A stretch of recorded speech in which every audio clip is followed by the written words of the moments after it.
I'm curious if you think that, like, the quality of intellectual exchange, particularly between people on opposing sides, if that has deteriorated since Buckley's time, or if we just think that because we're not far away enough from the present moment to kind of look back on it with nostalgia the way that I might be looking at, Baldwin versus Buckley.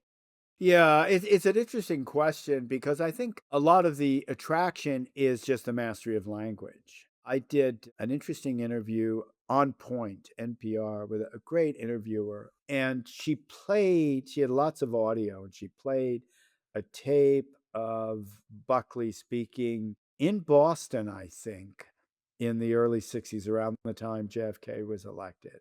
And she said, just listen to how beautifully he speaks and how he articulates all this. And I said, yeah, and close your eyes. What's he really saying? He hates Social Security. He hates Medicare. He doesn't want the government to help anybody. Only he makes it sound like a prose poem when he says it. So I think, well, is that good or is that bad? And what I kind of came around to thinking is that the antipathy to that, to those government programs, is always going to be there.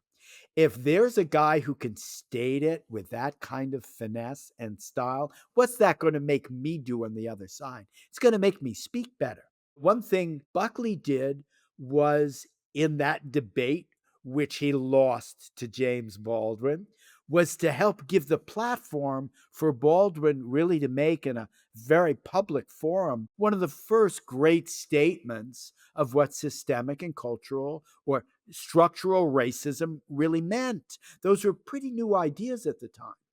When Hmm. Baldwin talks about, he does it in the first person, almost like a Walt Whitman or Langston Hughes kind of poem, right? Right. I grew the cotton, right? I offloaded it onto the boats. I worked in the factories. He's actually giving you a history lesson on how capitalism worked in America. But all that was kind of radically new to state in a public way. Malcolm X was saying some of it, but Malcolm X was not, he'd just been assassinated. But the autobiography was just coming out. Those ideas had not reached much of the public. Buckley is there. Now we think of him as the foil for that. And you think, well, that's not the worst place to be, the foil Mm. for somebody else's argument that's better than yours.